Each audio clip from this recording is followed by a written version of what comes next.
Bom dia a todos, bom dia a todas, bom dia para você que nos assiste pela Pop TV em Sobradinho e Porto Alegre. Sejam todos muito bem-vindos e bem-vindas a mais um ICL Mercado Investimentos. Hoje, terça-feira, é dia de pagar dívida com vocês, então a gente vai falar de focos. Vamos falar também do IBCBR, que saiu ontem junto ali ao Focus. Então a gente vai falar também como é que ficou o índice de atividade econômica do Banco Central. E tem um levantamento sistemático da produção agrícola para mostrar o que a gente já sabe, como o agro é concentrador de terra, como ele concentra suas terras em um único produto, né, ou poucos produtos, e como isso muda ali toda a dinâmica do nosso agro. Antes de tudo isso, vamos passar pela agenda, porque tem indicador hoje na agenda de novo. Então vamos entender o que tem aí no radar, o que já saiu, o que tem para sair durante essa terça-feira. Então vamos lá, porque logo cedinho já teve divulgação aí na nossa agenda. Vamos colocar aí na tela para o pessoal de casa acompanhar, porque meia-noite, mal virou o dia, já era decisão de política monetária no Japão. Então já conhecemos, né, a decisão de política monetária por lá. Às 5 horas da manhã saiu o IPC semanal pela FIPE. Ontem saiu o IPCS, que também é semanal, mas medição da FGV. Hoje, medição da FIPE. 5 horas da manhã na França foi divulgado o relatório mensal de petróleo. E petróleo deve começar a ganhar cada vez mais relevância, tanto relatórios como cotações, principalmente agora com essa escalada do conflito no Oriente Médio. 6 horas da manhã na Alemanha saiu o índice de expectativas econômicas de junho. E às 9h30 nos Estados Unidos, vendas no varejo de maio. Mas vamos continuar porque tem mais agenda vindo por aí. Tem mais indicador, tem mais evento, porque saiu 10h15 o monitor do PIB. Por conta do horário, a gente não vai trazer ele, mas depois a gente coloca ele em perspectiva aí com o IBCBR para ver se eles foram na mesma direção, não foram, porque os dois têm o mesmo objetivo, que é ser um termômetro da nossa atividade econômica, um medido pela FGV e outro pelo Banco Central. Tem produção industrial também às 10h15 nos Estados Unidos e agorinha, às 11 horas, sai índice de confiança das construtoras de junho. Como ontem, no Canadá, cúpula do G7 continua rolando ao longo do dia. Então, como eu falei, hoje um dia importante aí com o monitor do PIB, dados também relevantes lá nos Estados Unidos para medir a atividade econômica. Então a gente deve ter, né, todos esses dados também no radar, mas mais que isso, o Oriente Médio continua em foco. Antes de passar aí para os assuntos do dia, eu vou dar bom dia para o Diego, que já está lá na redação, para contar para vocês como é que foi o fechamento de ontem. Diego, bom dia, como é que você está? Bom dia, Débora. Muito bom dia para toda a nossa audiência. Aqui, antes da gente entrar nos bons dias específicos, eu queria dar um bom dia bastante especial para minha amiga e colega de trabalho que está sentada aqui na minha frente, Fernanda. Fernanda, aos 25 anos de idade, fez o seu primeiro café. Está uma delícia. Muito obrigado, Fernando. Bom dia para você, um ótimo dia. Bom dia para minha queridíssima Liz Longo, para Gladys Garcia. Bom dia para o Roberto Carlos, que não é esse Roberto Carlos, cantor que a gente está pensando, mas é o nosso querido telespectador Roberto Carlos. Bom dia para o Theo, bom dia para a Gláucia, bom dia para Maria Helena, bom dia para a Gabriele, para a Neraci, enfim, muito bom dia para todo mundo. É um prazer imenso estar aqui com vocês hoje. Bom dia para os mercadeiros e mercadeiras. Tentei criar uma fandom, mas só que não deu muito certo. Bom, vamos para o fechamento? Se a sexta-feira foi de terror, a segunda-feira foi de muita alegria aqui no nosso Brasilzão. Os investidores devem estar bem empolgados com esse feriadão aí de Corpus Christi à vista. O Ibovespa ele encerrou a segundona com uma alta impressionante de 1,49%, aos 139.255 pontos. E não foi só a Bolsa, aliás, que ganhou força nessa segunda. A nossa moeda, o real, também se fortaleceu frente ao dólar. O dólar recuou 1,03% e fechou o dia cotado a R$ 5,49, chegando ao menor nível em 8 meses, menor nível desde outubro, se eu não me engano, de 2024. O que empolgou os investidores no início dessa semana foi uma série de indicadores econômicos positivos no Brasil. Aqui no nosso Brasilzão, o IGP-10, um dos vários índices de inflação da FGV, deflacionou 0,97% em junho. O Focus, como a gente falou ontem, veio mais uma vez com um sopro de otimismo. Redução nas projeções de inflação e câmbio e uma elevação na expectativa de crescimento econômico. Para fechar a tríade de boas notícias, também teve o IBCBR, mas como é pauta de hoje, sem spoilers. Se vocês quiserem saber mais sobre, vão ter que ficar aqui até o final do programa. Agora, indo para Nova York falar das bolsas de Wall Street. A trégua parcial nas tensões entre Israel e Irã contribuiu para o bom humor das bolsas. Mesmo assim, tiveram algumas declarações que eu acho que a gente pode considerar, no mínimo, agressivas. O primeiro-ministro de Israel, Benjamin Netanyahu, disse que o assassinato do líder supremo do Irã, Ayatollah Ali Khamenei, não escalaria o conflito, pelo contrário, o encerraria. Tudo normal na geopolítica, né? Enfim. Com tudo isso no radar, o Dow Jones avançou 0,75%, o S&P 500 valorizou 0,94% e o Nasdaq se destacou e fechou com uma alta de 1,52%. Débora, antes de passar a bola, queria fazer uma pergunta aqui, que eu fiquei com essa curiosidade, talvez atenda aí os interesses também da audiência. Queria entender como que o Nasdaq, que é uma bolsa composta na sua maioria por empresas de tecnologia, se destacou tanto frente ao Dow Jones e o S&P 500. Bom, a explicação para isso é porque ela é uma bolsa de tecnologia, uma bolsa que vai ter empresas de menor capitalização ou que dependem mais de capital de terceiros. E quando você tem uma bolsa com essa característica, ela normalmente tem mais volatilidade. Então, ela sobe com mais intensidade, mas ela também cai com mais intensidade. Ela costuma ser uma bolsa mais volátil. E ontem a gente teve um movimento de recuperação justamente das quedas que aconteceram no fim da semana passada.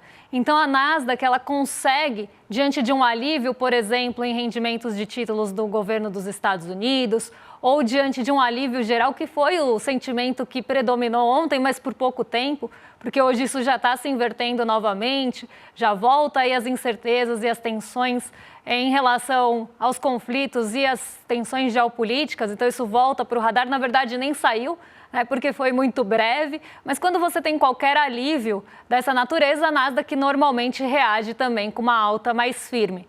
E ontem foi o que a gente viu acontecer, uma recuperação e uma recuperação mais forte em bolsas mais voláteis. Todas subiram bastante, mas a gente tem alguns destaques, principalmente no setor aí que tem mais sensibilidade também a juros, que foi o que aconteceu aqui também, em certa forma, porque se a gente vê quem se destacou entre as ações que não são as de maior peso no índice, foram aquelas que têm mais sensibilidade a juros, que são mais cíclicas. Então, empresas que têm essa característica, quando você tem um alívio de algo que estava pressionando muito nos dias anteriores, elas tendem a dar saltos. E não à toa que essas empresas, principalmente aqui do nosso Brasil, que a gente tem todas negociadas ali na mesma bolsa, estão no mesmo índice, a gente vê que elas estão sempre entre as maiores altas e maiores quedas, E também são as que mais sofrem ataques especulativos, porque, como eu já falei várias vezes, a volatilidade acaba favorecendo movimentos de especulação.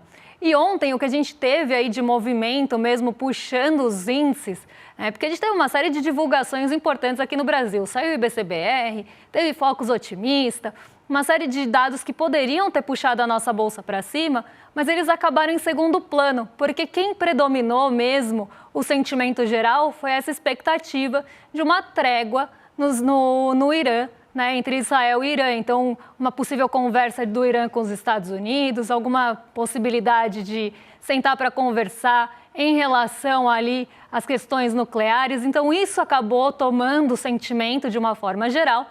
E esse otimismo, que foi contrário aí do que a gente viu na sexta-feira, puxou a bolsa para cima. Só que durou pouco, como eu falei, essas incertezas já voltam a rondar e agora a gente já tem todo esse sentimento de cautela voltando. Eu acho muito engraçado falar que o mercado tem sentimento, mas o sentimento de cautela entre os investidores voltou a predominar. Mas quem não ficou muito cauteloso, e eu já vou puxar o gancho para o nosso próximo assunto, foi o Focus, que teve... eu ia falar, gente, olha, esquece. O Focus teve sopro de otimismo, teve aí um dia mais positivo, uma semana mais positiva, o mercado continua otimista para os nossos indicadores macroeconômicos, então está na hora de conhecer as projeções do mercado financeiro, que apesar de tudo, a gente fala aqui, apesar de errar em 95% das vezes, a gente ainda traz isso. E por que a gente traz? Porque o Focus, querendo a gente ou não, acaba sendo base de várias projeções. Então, se você tem ali uma empresa que está buscando uma projeção de Selic, muitas vezes ele vai buscar na mediana do Focus. Quer saber quanto vai fechar o IPCA? Muitas vezes a base de comparação é a base de projeção do Focus. Empresas que não produzem suas próprias projeções usam o Focus. Então é importante a gente também saber o que está predominando no sentimento do mercado. Será que o mercado está mais otimista? Será que ele está mais pessimista? Até porque Focus é garota de recado e a gente não pode esquecer disso. Então vamos tentar entender que recado o mercado está tentando passar para a gente no Focus dessa semana, que não deu tempo de falar ontem. Então vamos lá, vamos conhecer as projeções, porque tem novidade aí, né? Vem o otimismo Eratur, porque o IPCA caiu bastante. Para quem lembra, mas para quem não lembra também vou contar, na semana passada o IPCA estava em 5,44. Então o mercado acreditava que o IPCA, o Índice de Preços ao Consumidor aqui oficial do Brasil, ia terminar o ano em 5,44. Nessa semana, a projeção já cai para 5,25, até refletindo a surpresa positiva do próprio IPCA e de outros indicadores de inflação que vieram abaixo das projeções do mercado. Então, diante disso, eles já ajustaram um pouquinho a sua projeção para o IPCA desse ano, que começou o ano lá em cima, para quem lembra também. Então, a gente vê toda essa redução, essa revisão para baixo do IPCA. E para quem lembra também, no ano passado, no fim do ano passado, o que eles estavam culpando a alta do IPCA? Era o PIB. Né? Então, o mercado estava culpando o PIB, o crescimento do país, um país muito aquecido, e que esse crescimento ia gerar inflação. Mas olha que coisa interessante, parece que mudou de figura, porque o mercado agora está projetando um PIB para cima nesse ano e um IPCA para baixo. Então, aquela historinha parou de colar, então eles precisam contar outra história. E agora, a revisão do PIB para cima, até pelas surpresas também recentes, isso nem está pegando a surpresa do IBCBR ou do monitor do PIB, que acabaram de sair. O Focus é coletado até sexta-feira passada.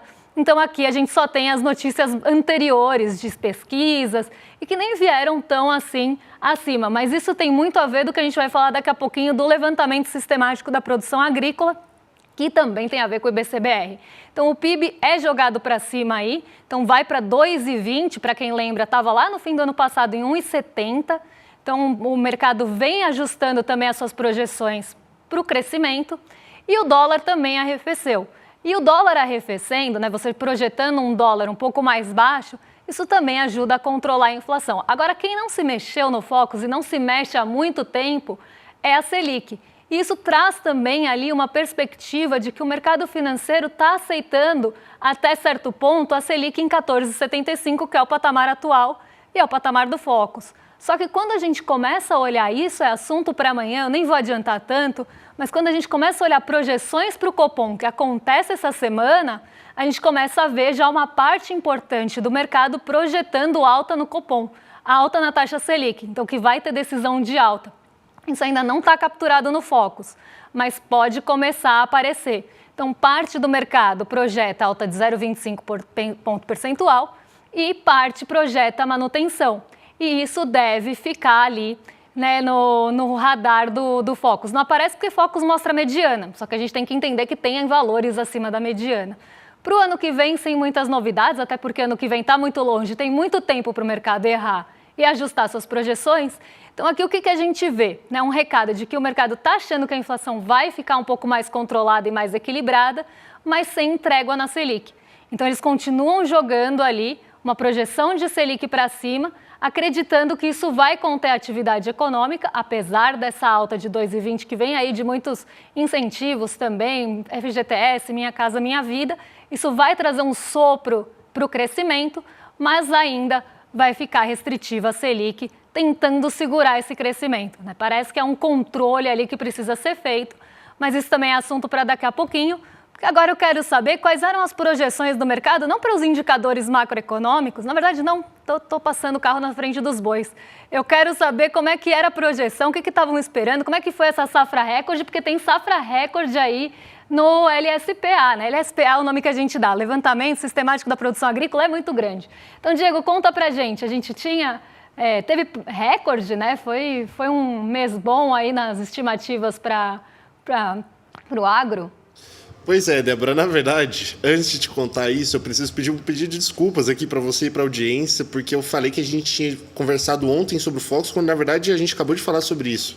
Desculpa, minha cabeça está meio caótica, acho que eu também acabei me empolgando demais com o feriado. Mas hoje trouxemos outro dado do nosso queridíssimo IBGE, o Instituto Brasileiro de Geografia e Estatística. Ele foi divulgado no dia 12 de junho, quinta-feira passada. Como você já disse, o LSPA, o Levantamento Sistemático da Produção Agrícola, e que, na verdade, esse dado ele vem da Conab, a Companhia Nacional de Abastecimento. Mas quem divulga e fornece os dados é o IBGE, onde a gente busca, é no CIDRA IBGE. Aliás, esses dados estão abertos ao público, caso vocês tenham interesse, vocês podem ir atrás dele também. De qualquer forma, trata-se de uma pesquisa mensal referente à agricultura e agropecuária no país. E nesse mês de abril, parece que o Brasil pode sim quebrar mais um recorde na produção de grãos. Caso a previsão se confirme, o país vai colher 336 milhões de toneladas na safra de 2024 para 2025, com um salto de 13% em relação à safra anterior, quase 39 milhões de toneladas a mais. O clima, lavouras mais produtivas e um número maior da área plantada devem contribuir para o recorde. São mais de 81 milhões de hectares cultivados e uma produtividade que chega a incríveis 4 toneladas por hectare. Débora, conta mais pra gente, como é que tá essa produção da área plantada, como é que é a divisão da nossa terra aqui no Brasil? Bom, a gente sabe que é desigual, né? Mas isso não é spoiler para ninguém, porque a gente fala pra caramba disso. Mas vamos entender como é que tá o recorde, né? Da onde vem esse recorde, como é que estão aí as produções ou as estimativas, porque isso são estimativas, afinal o ano não terminou, a safra ainda não terminou, são estimativas que o levantamento sistemático faz para a safra de 2025 e ela é revisada mês após mês. E até por isso que eu estava falando que vem esse sopro de otimismo, porque parece que esse ano a gente volta a ter um papel, um protagonismo importante do agro no crescimento, que deixou ali o ano passado, né, não ficou tão presente no ano passado. Esse ano ele deve voltar por conta de questões climáticas, como o Diego falou, produtividade aí das terras. Então isso deve aparecer com frequência na composição do nosso PIB, o que, de certa forma, a gente sabe que não é motivo tanto para comemorar, já que agro é muito concentrador de renda, não tem capilaridade no PIB, então o que cresce ali no agro pouco chega às pessoas, mas a gente precisa falar, né, desse crescimento, dessa safra recorde projetada e estimada agora para o ano de 2025. Então vamos ver como é que estão os produtos, né? Quem que deve puxar essa safra aí nesse ano de 2025. Aqui está em milhões de toneladas, tá? Até porque senão o número ia ficar muito grande. E a gente vê que vai ter um crescimento, eu vou falar dos principais aqui, mas vai ter o crescimento de safra de soja para esse ano, soja que sofreu no ano passado. E aí é o que eu sempre falo, né? Karma is a bitch. Por quê? A soja sofreu ano passado por questões climáticas causadas pela própria soja e por todos os outros produtos que são plantados ali, sem ter uma preocupação com o clima, sem ter uma preocupação com o solo, sem ter uma preocupação de longo prazo. Então você tem condições que geraram as questões climáticas no ano passado e essas questões climáticas acabaram com as produções no ano passado também. Então você vê, né, que eles estão colhendo o que eles plantaram aqui, desculpa o trocadilho, mas esse ano volta a ter alguma condição melhor e até por isso as safras vão crescer tanto, né? Não só atingir o recorde, mas vão voltar a subir, porque a base de comparação também não é tão boa. Mas a soja projetada aí com uma alta de quase 14% nesse ano, o trigo com 6,6%, o feijão aqui de primeira safra com alta de 28,4%, mas na segunda safra com queda de quase 10%, e aí na terceira safra volta a subir. E é o que eu sempre falo, o que a gente sempre frisa aqui. Se a gente pegar arroz, feijão aqui, são partes muito pequenas da área plantada e vocês vão ver isso daqui a pouquinho. O fato de você estar aumentando ali a produção de arroz ou de feijão em certos momentos, não é porque o agro quer alimentar o brasileiro, porque ele é bonzinho. É porque ele está provisionando ou prevendo que vai ter lucro naquilo. Então, se você volta a ter um protagonismo um pouquinho maior ou uma variação positiva aqui, é porque se espera que vai ter lucro, porque se esperasse o contrário, não teria.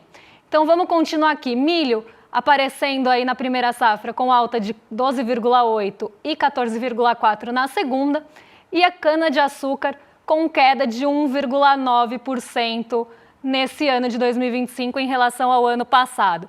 Mas vamos entender como é que estão distribuídas as terras aqui no Brasil, porque eu acho que isso também é muito importante.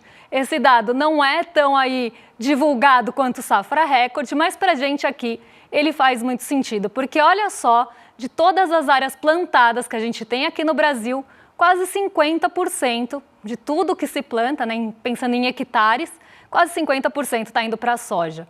Então, da área plantada no Brasil, quase metade vai para o plantio de soja, que a gente sabe que não é para ficar aqui, não é para alimentação, é agroexportador, está indo lá para a China para alimentar suíno, está indo para a China para outros destinos. E outro ponto que aparece aqui com uma área plantada bem grande é o milho, em segundo lugar com 23%, que a gente também sabe que não é para comemorar São João, não é para fazer bolo de milho, não é para fazer pamonha. Também é agroexportador aqui, principalmente também para rações e etc. O trigo com 2,62, o trigo até diminuiu aí, né? Perdeu um pouco a participação, inclusive no plantio, na sua produção, mas ainda continua aparecendo aqui. Então, se a gente somar todos esses itens e a cana-de-açúcar ali com quase 10, e o café, de certa forma, porque não é para a gente beber também, né? É para exportar, a gente tem boa parte da nossa produção sendo mandada para fora. O que sobra aqui para alimentar o brasileiro? Outros, 9,45, mas aí tem de tudo, né? Tem de sorgo a leguminosas. A gente tem o arroz com 1,81% das áreas, então de todas as áreas plantadas no Brasil, 1,81% dessas áreas vão para o arroz, não é nem 2%. Para o feijão, que também alimenta o brasileiro, não é nem 3%. Se somar os dois, aí dá quase 5% chorando.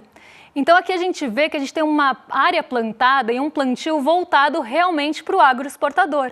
E por isso que por mais que a gente seja um grande produtor de alimentos, né, e aí eu falaria de commodities alimentícias, a gente ainda tem alguns gargalos de produção e inflação de alimentos. Não só por medidas que não são tomadas, como estoques reguladores e outros, mas também que foram abandonadas, na verdade, estão sendo retomadas agora, mas muito lentamente, mas também por essa pauta agroexportadora. Então o agro, ele não é pop, ele não está pensando no nosso prato, ele não está pensando na nossa mesa, ele está pensando para onde dá lucro. E isso fica muito evidente no caso da cana-de-açúcar, que ora é exportada para fazer açúcar, ora fica aqui dentro para fazer etanol, dependendo do que der mais lucro. E por isso que eu falei, se você começa a ver algum protagonismo, algum aumento de área plantada, ou até mesmo de produção de algum item voltado para a nossa mesa, pode escrever que estão achando que vai ter lucro ali. Se não, pega essa área e destina para algo que dê mais lucro. Então aqui, retrato do nosso agro, a gente tem que falar para além do recorde, tudo bem que o recorde é importante, mas a gente tem que ver da onde vem esse recorde e por que é que isso não chega na nossa mesa. Então aqui está mais do que explicado por esse gráfico. Agora sim, previsões para o IBCBR. Diego, conta para a gente o que o mercado estava esperando para esse índice de atividade do Banco Central, hein? Para não acusarem a gente de favoritismo com o IBGE, já que a gente gosta tanto de falar dos dados do IBGE, a gente trouxe aqui o dado do Banco Central, né? Falei que não ia ter spoiler no fechamento, porque agora sim é hora da gente falar do tal do IBCBR. Mas antes de entrar no IBCBR propriamente dito, vamos falar das projeções do mercado. Bom, segundo as projeções do mercado, o Índice de Atividade Econômica do Banco Central, IBCBR, deveria crescer 0,1% em abril. As apostas foram de queda de 0,4% até um avanço de 0,4%. Mas o tom, de forma geral, é de um leve otimismo. Segundo estimativas, a agropecuária forte e o mercado de trabalho aquecido podem contribuir para impulsionar os números. Se a projeção se confirmasse, seria a quarta alta seguida do índice. Na comparação com o ano passado, o crescimento estimado é de 2,3%. Menor que o registrado em março, mas ainda assim positivo. Agora, o Banco Central divulgou os dados na segunda-feira, às 9 horas da manhã. A minha pergunta clássica para você, Débora, é: o mercado acertou ou errou? O mercado errou, mas ele ficou perto, porque a média aí estava perto do 0,1 e, na verdade, o crescimento, né, o IBCBR mostrou um crescimento de 0,16. Até em alguns dados do Banco Central está arredondado para 0,2, mas é por conta de arredondamento mesmo, porque o que subiu foi 0,16 aí, perto mais da mediana do que da média, né, que estava em 0,13. Então, chegou mais perto, mas ainda assim não cravou. deu uma erradinha na margem. Mas vamos entender esse IBCBR, né? O IBCBR, só para vocês ficarem aqui na mesma página, é um termômetro do PIB. Eu não gosto de chamar de prévia, como alguns veículos e alguns economistas chamam, porque a metodologia de cálculo é diferente. Então, ele é mais um termômetro, assim como o monitor, ele aponta uma direção, ele traz ali um cheiro do que vai vir daqui para frente no PIB. Então, ele é mais um termômetro mesmo da atividade econômica, medida pelo BC, por isso que é IBCBR, né? Então, Índice de Atividade Econômica do Brasil, calculado pelo Banco Central. Vamos ver como é que ficou esse comportamento, porque o IBCBR, quando a gente olha nos pontos, né, que é aquela trajetória divulgada, a gente até vê uma ascendência. Mas quando a gente olha mês a mês, já começa a aparecer um dado preocupante. Então, vamos colocar aqui na tela para o pessoal de casa acompanhar o que eu estou falando. O IBCBR vem do começo do ano passado numa trajetória ascendente. Então, ele sai lá de 104,7 e vai subindo ali até o mês de dezembro, que ele tem uma queda.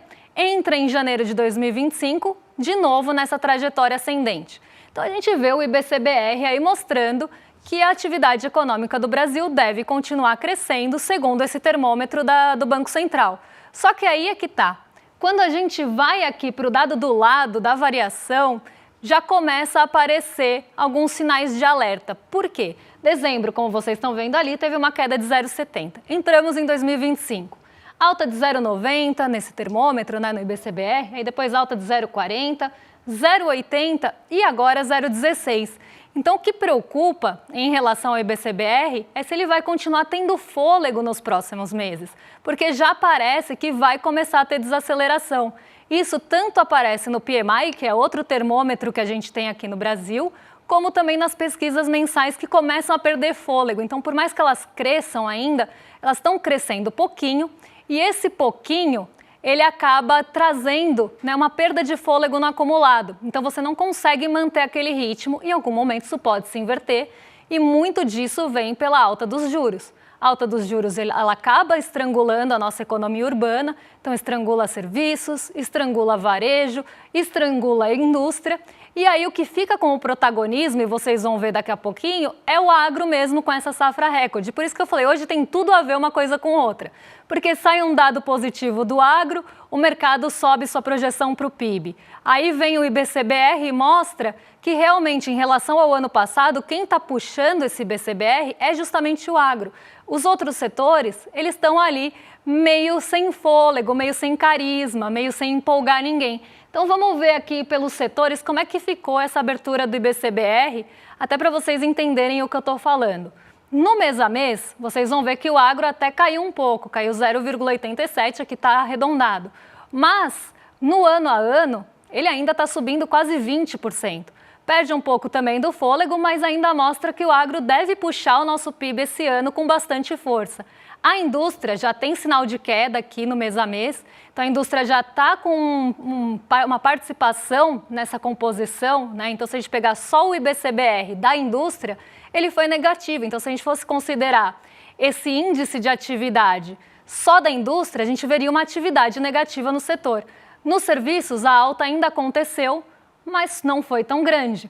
Nos impostos aqui 0,6, e se a gente considerasse, acho que isso que é o mais interessante, se a gente considerasse o IBCBR excluindo a agropecuária, que é justamente esse último que a gente tem aqui, ex-agropecuária, quer dizer que você está excluindo aquele setor, o nosso IBCBR teria crescido 0,1 ali. Então, abaixo do 0,2 ou do 0,16. Então, mostra que ainda tem uma força vindo dessa agropecuária que cresceu no ano a ano, principalmente, mas que já tem alguns fatores puxando para baixo, tipo a indústria. Ainda que os serviços deem o impulso, deem o fôlego aí com essa alta de 0,4, que nem foi tão forte assim, a indústria está puxando para baixo. E serviços em desaceleração, indústria para baixo, isso mostra que realmente a gente já tem alguns efeitos de taxa de juros e desestimulando e desacelerando a nossa economia. E o agro ainda está puxando justamente por essa base de comparação muito ruim no ano passado, mas isso deve começar a aparecer com uma certa frequência. Então, os serviços ali desacelerando um pouco, a gente tendo um varejo que vai começar a sofrer com taxa de juros, a inflação de alimentos pesando no orçamento das famílias, que agora deu uma arrefecida, mas se voltar a aparecer, também vai começar a colaborar para esse cenário mais negativo, porque se a pessoa gastar muito da renda dela com ali o básico, a cesta básica, ela não tem orçamento para gastar, por exemplo, num serviço, num outro tipo de serviço, ou no varejo, ou ela não consegue crédito para comprar um item mais caro. Então, a gente deve começar a ver essa desaceleração da economia por conta dos juros, e é aí que começa a preocupar. Mas parece que o Banco Central não está tão preocupado, não, porque amanhã tem reunião do Copom, e ainda se tem, né, quando a gente lê o IBCBR, ou lê ali as análises do IBCBR, aparece que o Banco Central está tentando mesmo desacelerar a economia com a taxa de juros. Então, aqui eu não estou inventando nada, eles mesmos assumem isso, e isso está sendo comemorado, infelizmente, em vários veículos.